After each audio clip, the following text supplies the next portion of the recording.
The night was cold and quiet. The farmer's land stretched wide under a pale moon. The fields were dark and empty. Only the sound of dry wind moved across the broken fences. Inside the farmhouse, bread lay cooling on a wooden table. The smell drifted into the night air. She moved like a shadow, thin, trembling, her alien skin faintly glowing with pale blue patterns. Hunger burned inside her stomach. Her hands shook as she pushed the window open. She had not eaten for days. Her people had nothing. The war had taken it all. Her eyes fell on the bread, rough and simple, but to her it looked like gold. She reached with weak fingers, her heart beating like a drum. She whispered to herself, "Just a bite, only a little. I will not be caught." She tore a piece, soft and warm.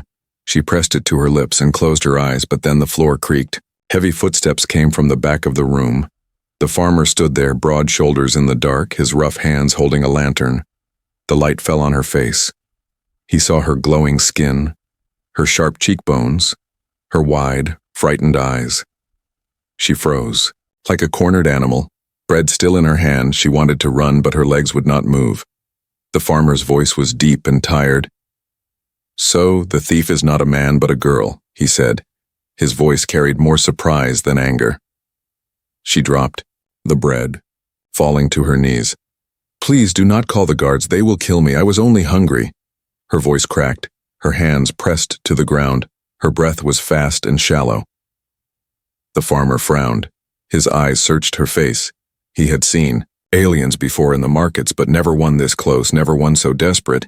He expected lies, tricks, but instead he saw truth in her trembling. "Why my house?" he asked, his voice rough but calm. She lifted her head slowly, her glowing eyes full of pain. "Because you had bread, because you are alone. I had no choice," she whispered. The silence stretched long. The lantern flickered. Outside, the wind howled. Inside the small farmhouse, two different worlds faced each other. A human farmer with soil on his hands and an alien girl with hunger in her bones. Then she spoke again, her voice low, broken. "If you will not kill me, if you will not give me to the guards, I will give you myself. I will work your fields by day. I will warm you by night. This is my only offer, please, just let me live." The farmer's jaw tightened. Her words shocked him. He had expected begging, maybe even a fight, but not this. Not such a raw and desperate bargain. He stared at her thin frame, the way her shoulders shook, the way pride and shame battled in her eyes. He stepped closer. The lantern light revealed her scars, her clothes torn, her feet bare from walking miles. She looked no older than 20, yet her face carried the weight of suffering that aged her. "You would sell yourself for bread?" he asked slowly. She shook her head. "No, not sell.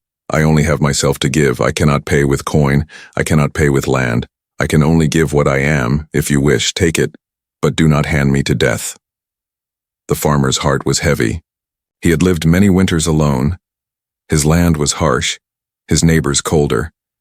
He had seen beggars before, thieves too, but never someone offering their soul so plainly. He wanted to call her foolish.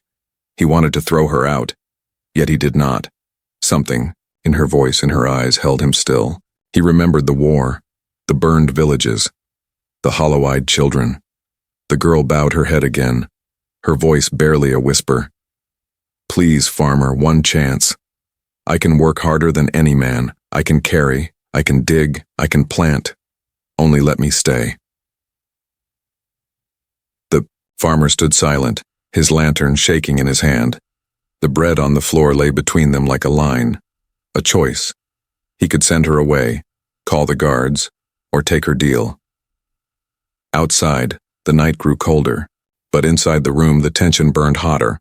The girl's offer hung heavy in the air, a promise of survival mixed with shame, a bargain no one else would ever dare make. The farmer breathed slow, his thoughts storming. He looked at the girl, thin as a reed, yet eyes burning with something more than fear, something almost like fire. And in that moment, the story truly began. The night felt heavy after her words. The farmer stood still, the lantern shaking slightly in his hand.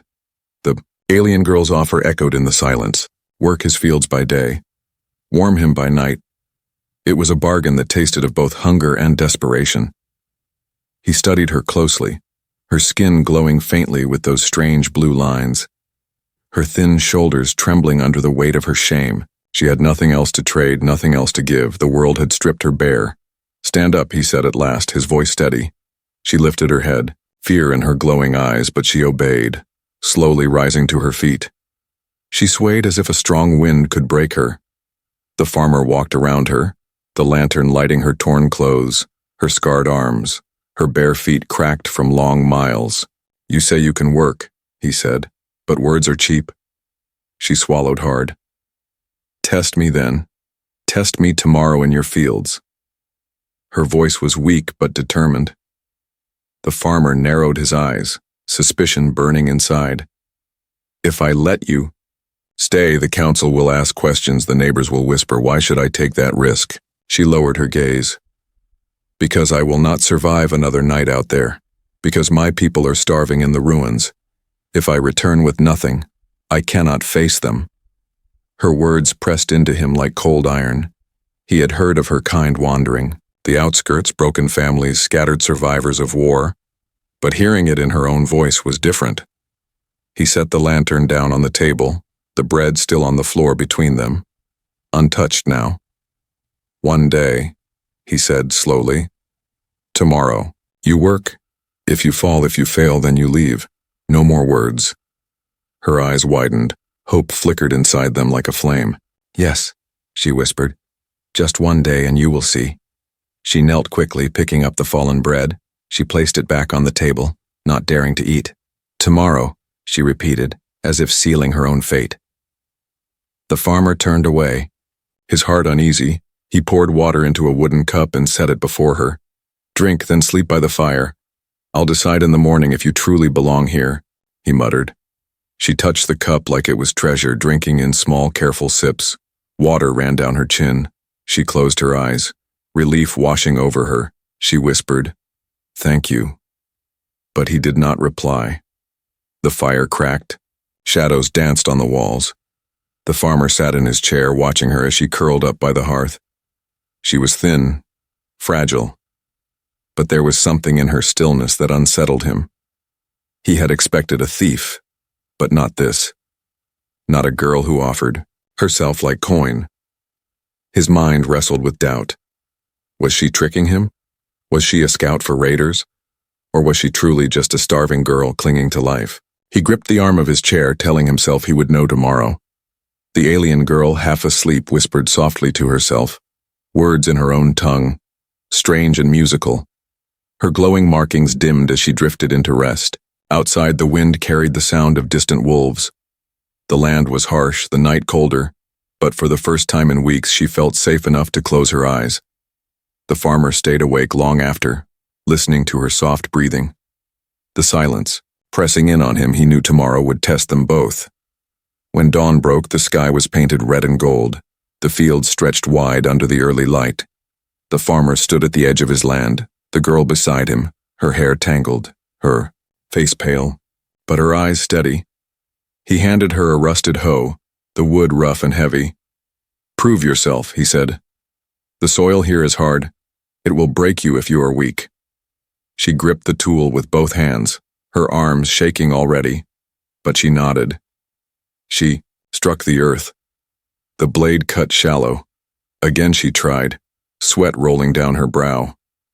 Though the morning air was still cool. The farmer crossed his arms, watching, waiting for her to give up. But she did not. She bent her back. She pulled with all her might. The soil cracked, dust rising, blisters forming on her palms. Still she pressed on. Hours passed, the sun climbed higher, her body trembled, but she refused to stop. Each strike of the hoe was weaker, slower, yet she lifted again and again. Her glowing patterns now faint under sweat and dirt. Other workers passed by, their eyes narrowing. Some laughed, some spat on the ground.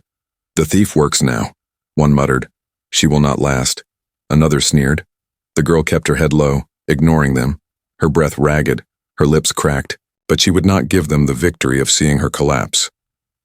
The farmer felt something stir inside. He had thought she would fail in an hour, yet she endured, her thin frame moving with stubborn fire.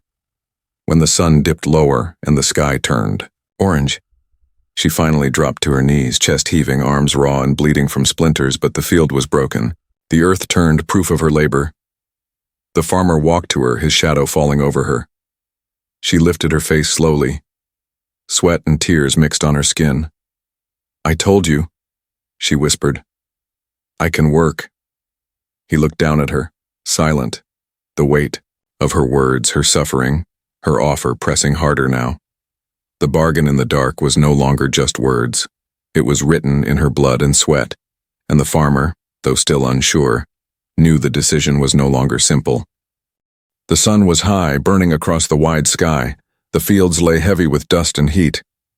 The farmer wiped his brow as he watched the alien girl push herself beyond her strength, her hands raw, her back bent, her breaths sharp and shallow. By midday, her skin glistened with sweat. The glowing blue patterns across her arms had dimmed, almost fading under layers of dirt. Still she worked, the hoe rising and falling with a rhythm of pain and willpower. Other workers on the land paused their tasks to watch her, their faces twisted with scorn. One man spat into the soil. "Look at her, thief trying to act like farmer." Another woman shook her head. "She will collapse before sundown, just wait." Laughter rippled across the rows of crops. The girl heard their words, sharp as knives, but she said nothing. Her jaw tightened, her eyes fixed on the earth. She carried the weight of shame like a cloak, yet she refused to let go of the hoe. The farmer stood silent, his arms crossed. He wanted to see her break. Part of him thought she should, but every time her knees trembled, she rose again. Every time her hand slipped, she gripped harder. It was not skill. It was not strength. It was pure stubborn fire. As the hours passed, her blisters tore open. Blood mixed with sweat. The wood of the tool slick in her grip, she stumbled, falling forward into the dirt. Gasps and laughter came from the other workers. "There, it is over," someone called, but slowly, painfully, she pushed herself up, her arms shaking like dry branches in the wind.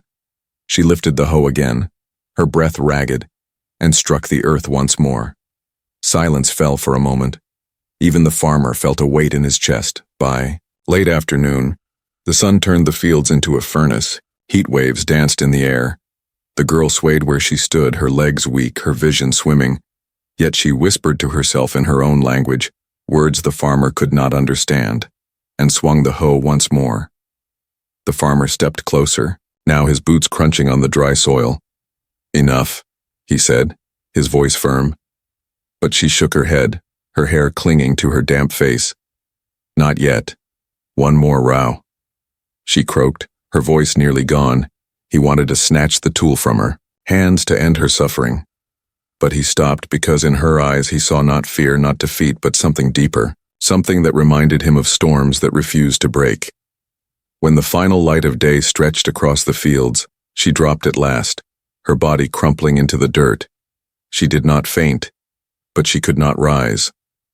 The farmer bent down, his shadow falling over her. "You've proven your point," he muttered, his voice heavy.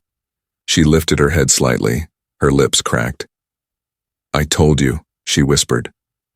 "I can work." Her eyes glowed faintly, dull but still burning. The other workers left, muttering curses and warnings. "She will bring trouble, you'll see, farmer," one shouted. "She's not one of us, send her back to the ruins," another hissed. But the farmer ignored them, his gaze fixed only on the trembling figure before him. He reached down, lifting her arm gently. She flinched at his touch but did not resist. He pulled her to her feet. She leaned against him, too weak to stand on her own. "You'll eat," he said quietly. "Then you'll rest." Inside the farmhouse, he set her near the fire, her body shaking from exhaustion. He placed bread and stew before her. She hesitated at first, then began to eat in small, careful bites, tears shining in her eyes as the food touched her tongue. The farmer sat across from her, his arms folded, watching every movement. "You are strong," he said, his voice slow. "But strength alone will not save you here. The village will not forget what you are." She lowered her bowl, looking at him with weary eyes. They already hate me. I saw it. I heard it, but I will not stop. I will earn my place. If not with them, then with you. Her words were soft, but sharp as steel. The firelight danced on her face. The farmer saw both shadows, and light in her expression. Pain and pride twisted together. She was no longer just a thief caught in the night. She was something harder, something that refused to break. Later, when the farmhouse grew quiet, the girl sat close to the fire, her eyes half closed. She whispered, again in her own language, strange and beautiful, the words drifting like a lullaby. The farmer listened, though he could not understand. He leaned back in his chair, staring at her glowing markings, faint now but alive. He felt the weight of her bargain still hanging in the air, work by day, warmth by night. He had not answered her offer, not fully. Yet the silence between them carried its own power. In the shadows, doubt crept into his mind.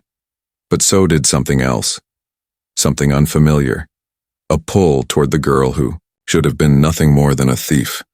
And as the fire burned low, both of them knew the days ahead would not be easy. The sweat of the fields and the whispers of the village would test them more than the cold night ever had. The story of sweat and shadows had only just begun. The morning after her trial in the fields was quiet.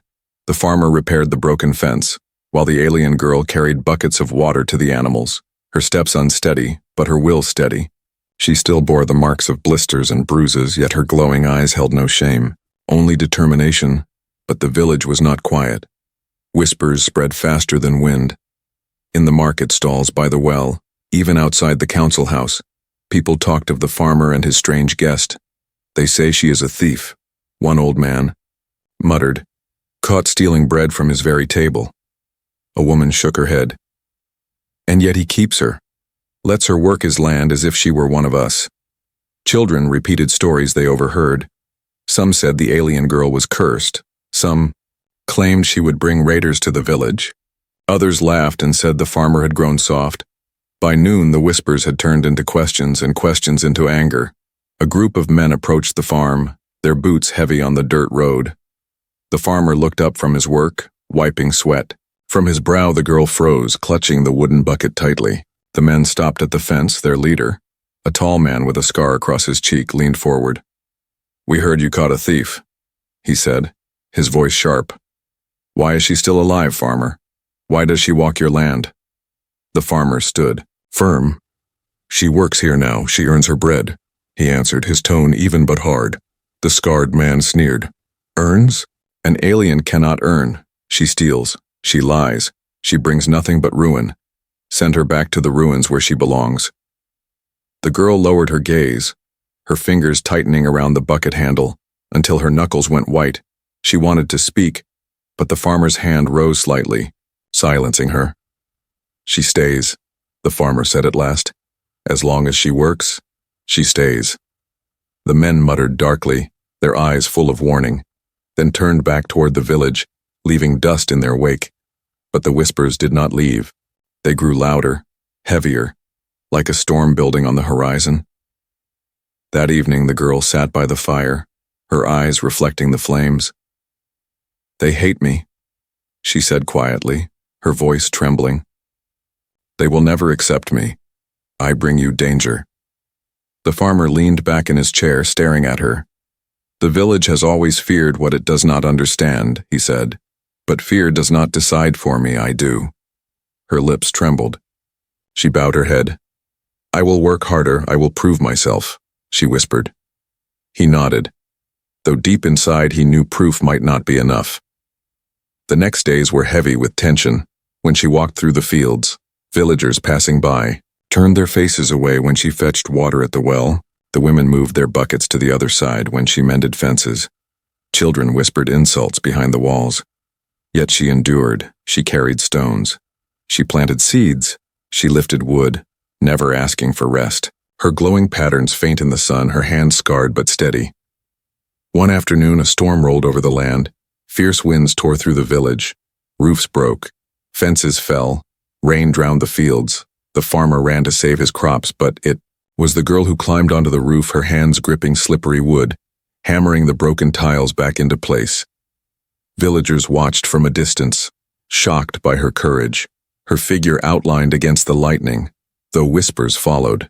Even then, why would she save his house? One asked. Because she is desperate to stay. Another replied. By nightfall, the storm passed. The farm stood damaged but not broken. The farmer found her sitting on the porch, drenched, exhausted, but smiling faintly. It will hold, she whispered, her voice almost gone. He placed a blanket over her shoulders, his eyes softer than before. Word of her effort spread through the village. Some grudgingly admitted she had saved more than one roof that night. Others claimed it was just a trick. But still a few seeds of doubt entered their whispers, doubt about whether she was truly only a thief. The council, however, was not swayed. Inside the meeting hall, voices rose. "The farmer protects an alien thief," one man shouted. "If he continues, others may follow his example. Soon we will be overrun." The head of the council, an old woman with cold eyes, raised her hand. "For now we watch," she said. "But if trouble comes, the blame will fall on him and his choice."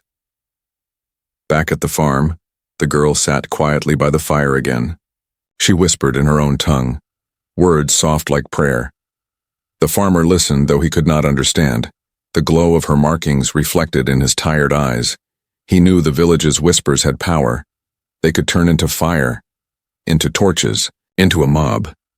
But he also knew that the girl's presence had already changed something in him. As the night deepened, the farm was silent, but beyond its fence the whispers of the village moved like shadows in the dark. And the girl, curled by the fire, felt the weight of every whisper pressing against her heart. Yet she whispered back, to herself, steady and firm, "I will not break." The days passed heavy with silence. The whispers in the village grew sharper. And though the girl worked harder than anyone, her presence remained like a thorn in their eyes. The farmer noticed the way men stared when he walked to the market, their voices low but filled with poison. "He keeps her still," one muttered. "A thief, an alien, a curse on his land," another hissed. The girl never complained. She rose before the sun, carried water, mended fences, and dug into the soil with bleeding hands. Yet every time she entered the village, children shouted names. Women pulled their baskets closer, and men looked at her as if she were plague.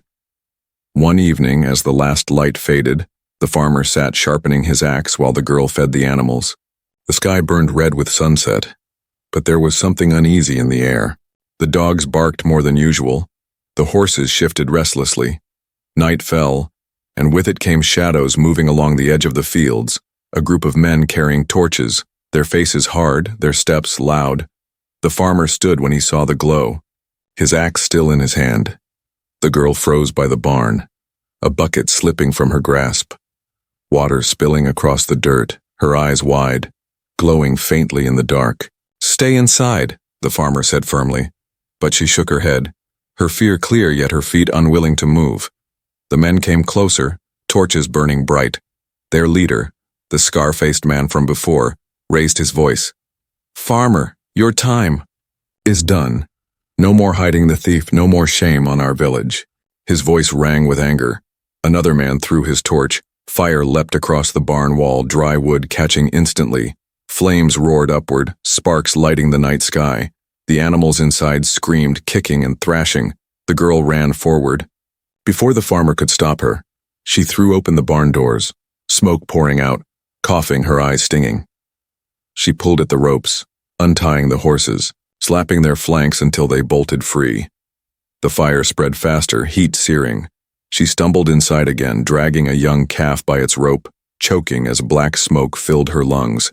The farmer shouted her name, rushing forward, his axe swinging, to keep the men back. "You'll burn with it, fool girl." One man laughed, but his laughter faded when she staggered out again, hair singed, arms raw, but leading the terrified calf into the open. The farmer's rage exploded. He swung his axe at the ground before the men, sparks flying. "Enough!" He roared, his voice deep as thunder. "You will not touch her, you will not touch my land." The mob hesitated, their torches flickering. The scar-faced man snarled. "She will ruin us all, farmer. You cannot protect her forever." But there was fear in his eyes, fear of the man who stood tall with fire at his back. The girl collapsed to her knees, coughing, her chest heaving. The farmer rushed to her side, pulling her close, his eyes never leaving the men. "Go," he growled, "or you'll find your blood soaking this soil instead of hers." Slowly, grudgingly, the men stepped back, their torches lowered, curses thrown under their breath, until at last they disappeared into the dark, leaving the flames behind. The farmer dragged water from the well, beating at the fire with wet cloths. The girl tried to rise, but he pressed her down gently. "No more," he said. "You've done enough." His voice rough but carrying an edge of something else, something like fear for her. By dawn, the barn was nothing but blackened beams, the smoke still curling into the sky. The animals huddled nearby, safe only because of her. The girl sat wrapped in a blanket, her eyes distant, her body trembling from both cold and shock. The farmer sat beside her, his axe across his lap, his jaw tight. "They will come again," he muttered. "They will not stop, not while you are here." She turned her head slowly, her voice hoarse. "Then send me away before they take everything from you." He looked at her, at the burns on her arms, the dirt on her face, the stubborn fire in her glowing eyes. He shook his head slowly. "You saved my animals, my land. You risked your life for it. No thief would do that. No stranger would do that." Her lips trembled, tears sliding down her cheeks. "Then why?" she whispered. "Why keep me?" He did not answer at once, his silence heavy, but he reached out, pulling the blanket tighter around her, his touch firm. "Because you are not just a thief anymore," he said. The girl lowered her gaze, her heart beating fast, the words echoing. Inside her, she had lived so long as nothing, as a shadow hiding from death, and now here was a human farmer, calling her something more. The fire had destroyed his barn, his peace, but it had also burned away the last wall between them, and in the ashes of that night, something fragile yet unbreakable was born. The morning, after the fire, smoke still drifted from the ruins of the barn, the air heavy with the scent of ash.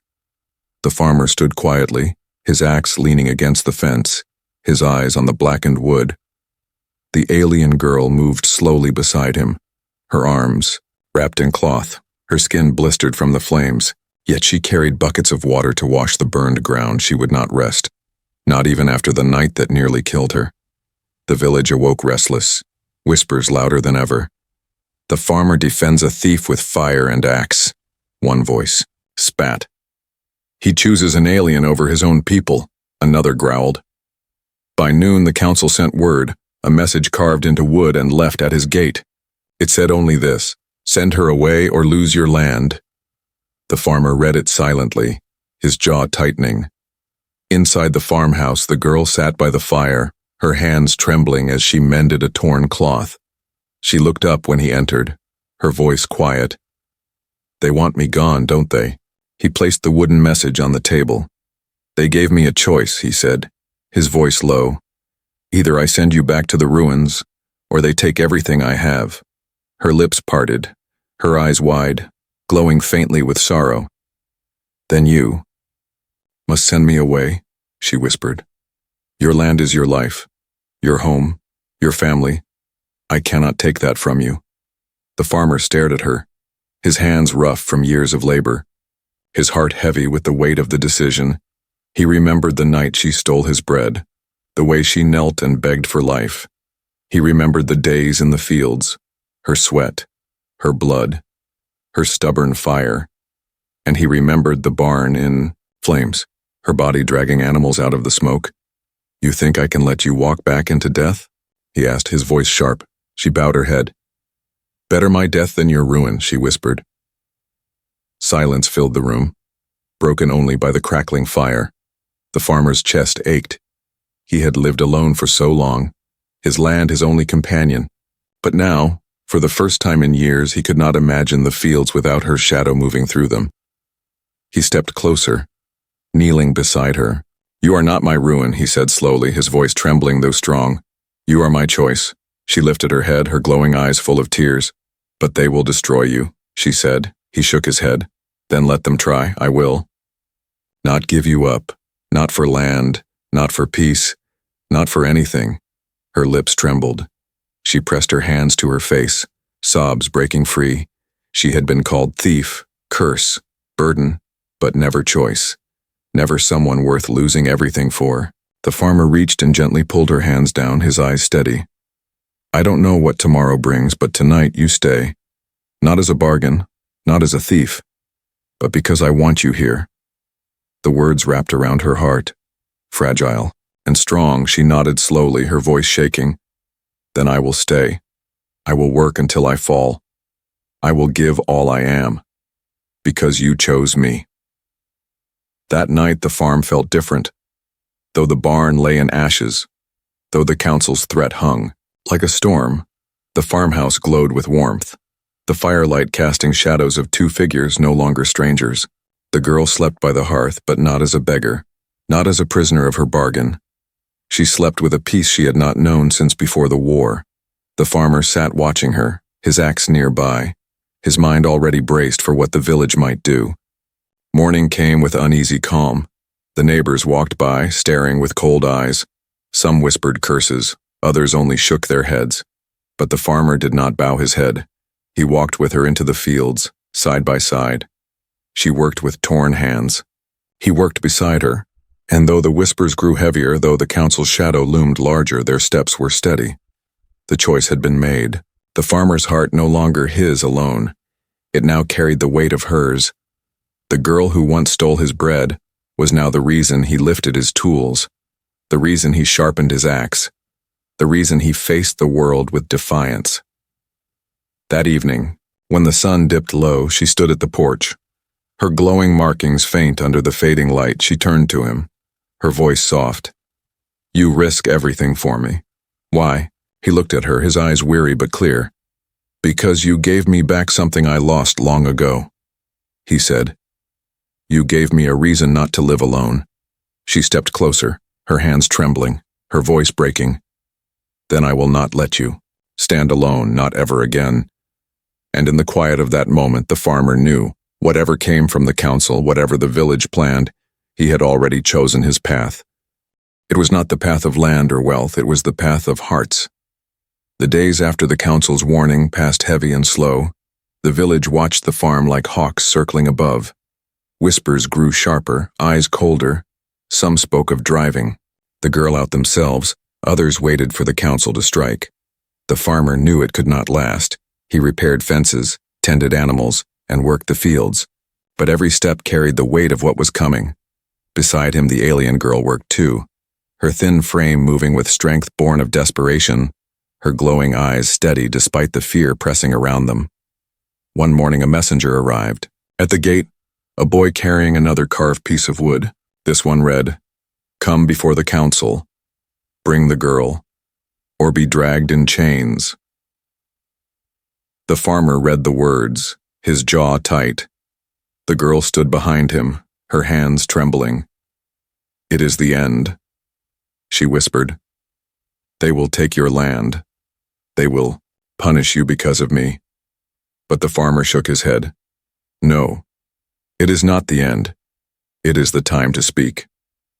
That evening they walked together into the village, the council house lit by torches, the people gathered outside, their whispers like buzzing flies. There she is, one voice hissed, the thief who bewitched him. Another spat. Inside the hall, the council sat in a row, their eyes sharp. As blades, the scar-faced man stood among them, his smirk cruel. The head of the council raised her hand. Farmer, she said coldly, you were warned. Yet you keep this thief, this alien, on your land. Why? The farmer stood tall, the girl beside him, her head bowed, her hands clenched. His voice rang steady. Because she is not a thief, she is not a curse, she is my choice. The hall stirred with shock, whispers turning to gasps. The scar-faced man slammed his hand on the table.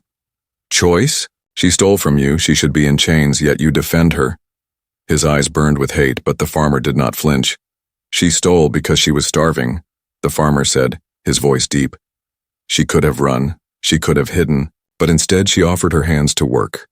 Her life to save my land. She faced fire to save my animals while others tried to burn them alive. Is that the mark of a thief?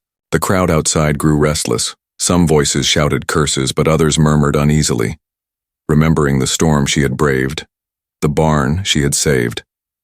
The council head narrowed her eyes. Even if she worked, even if she saved, she is not one of us. She will never be one of us. Send her away or lose your land. The farmer stepped forward, his hand reaching back to take the girls. She flinched at first, but then let her trembling fingers rest in his. Together they stood, human and alien, under the torchlight. Then take my land, he said firmly. Take my roof, take my fields, but you will not take her. I claim her as mine, not as slave, not as servant, but as my companion, my heart, my choice. The hall erupted. Voices, shouting, anger and disbelief filling the air, but the farmer's words carried like thunder. Outside, some of the villagers fell silent, their eyes wide. The girl's tears fell, her glowing markings shining brighter than ever. She whispered, her voice breaking, "You would give them everything, just for me." He turned to her, his eyes steady. "I give nothing, I only keep what matters." The council head slammed her staff. "Enough!" she barked, but her voice trembled under the weight of the farmer's defiance. No one had ever spoken so boldly against them. The scar-faced man glared, his fists clenched, but he did not step forward. The villagers outside were no longer united. Some whispered in anger, but others murmured of the farmer's courage, of the girl's deeds. Doubt began to spread. At last, the council head leaned back, her eyes cold. "Then so be it," she said. "You keep her, but know this, farmer, you are alone now. The village will not protect you."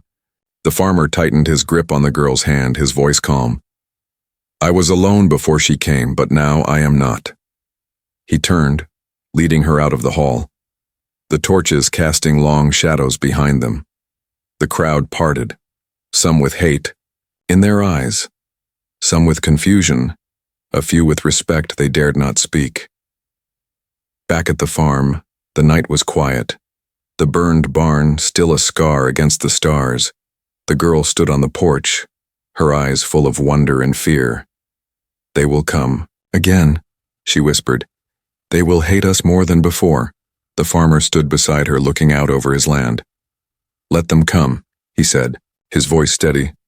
"This land may burn, but my choice will not change."